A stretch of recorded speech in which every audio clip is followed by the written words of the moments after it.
सामाजिक न्यायमंत्री संजय शिरसाट आपल्यासोबत आहेत। सर, अधिवेशन सुरू आहे, मात्र उद्धव ठाकरे यांनी आज ज्या प्रकारे टीका केली आहे की गुलामांनी बोलायचं नसतं, कसं बघते टीकेकडे? कार्यकर्त्याला आयुष्यभर ज्यांनी गुलाम समजलं त्यांना त्याच गुलामांनी 2022ला जी जागा दाखवली ना, ती आणखीन त्यांच्या डोक्यातून गेलेली नाही।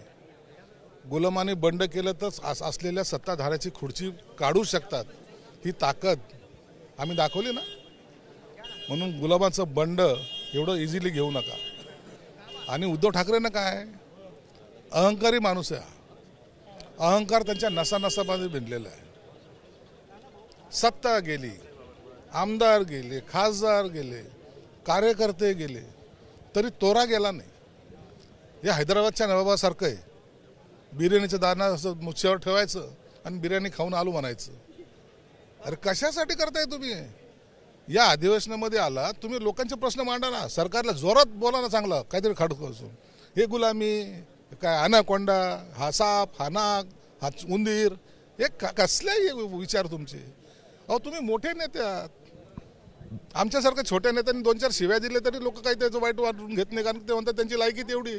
तुमची उंची मोठी आहे ना, त्या उंचीप्रमाणे बोला ना। अहंकार आहे।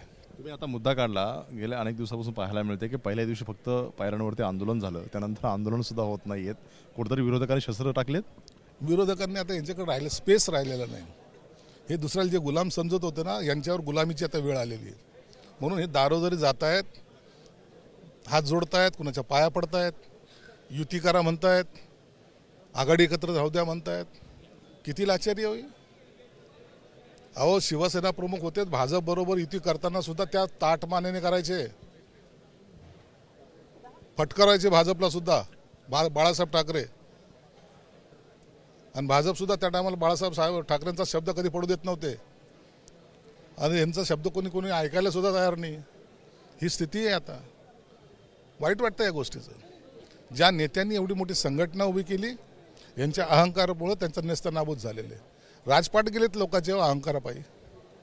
तुमच्या आज विभागाशी एक मोठा करार झालेला आहे प्राडा कंपनीशी, काय हा नेमका करार आहे? माझा एक ऐतिहासिक करार आज झालेला आहे, अत्यंत माझ्यासाठी, माझ्या दृष्टीने महत्त्वाचा आहे। कोल्हापूरमध्ये किंवा त्या कर्नाटक भागामध्ये जे कोल्हापुरी चपला बनवायचे ना, त्याला हवं तसं मार्केट कधी मिळालं नाही। आपणही पाहत असाल, अनेक ब्रँड आपण वापरतो, पण कोल्हापुरी चप्पल कोणाच्या लवकर पायातही दिसत नाही। म्हणून तो जो कारागीर आहे ज्यांनी हे एवढं तयार केलं होतं, त्यांचा तो कारागीर आता लोप पावत चालला होता। म्हणून आता प्राडाबरोबर काल आमचा एक करार झाला आहे। आता ही कोल्हापुरी चप्पल जगाच्या मार्केटमध्ये कशी जाईल, त्यासाठी तो काल झालेला करार आहे। पहिल्या स्टेजला आता 6 आमचे आउटलेट निघत आहेत, त्या 6 आउटलेटमध्ये आमची चप्पल जाते। नंतर 26 फेब्रुवारीला जागतिक पातळीच्या मार्केटमध्ये ही आमची कोल्हापुरी चप्पल जाणार आहे। आम्ही त्या कारागिराला असं स्ट्रॉंग करत नाही, तर त्यांना आम्ही अर्थसहाय्य करतोय। पहिलं तुम्ही बनवा, तुमचा माल आम्हीच विकत घेऊ, म्हणून त्याची आर्थिक उन्नतीसुद्धा होईल आणि अनेक कारागीर यापासून पुन्हा तयार होतील। जे महाराष्ट्राचं वैभव होतं, जे संपलं होतं, ते पुन्हा पुनर्जीवित करायचं काम माझ्या खात्याने केलं। सर्व अधिकाऱ्याचं मी अभिनंदन करेल। एक पॉझिटिव्ह लाईन कशी घ्यायची आणि लोकांना, समाजामधल्या असलेल्या होतकरू तरुणांना रोजगार कसा द्यायचा, त्यासाठी उचललेले पाऊल होतं। पाहतोय आपण या निर्णयाचा जो आहे तो मोठा फायदा होईल आणि उद्धव ठाकरे हे गुलाम समजत होते, मात्र गुलामांनी कसा उठाव केलाय त्यांनी पुन्हा एकदा अशी आठवण करून दिल्याचं संजय शिरसाट पाहायला मिळत आहेत। कॅमेरामॅन रोहित सरसूने, एबीपी माझा, नागपूर। एबीपी माझा, उघडा डोळे बघा नीट।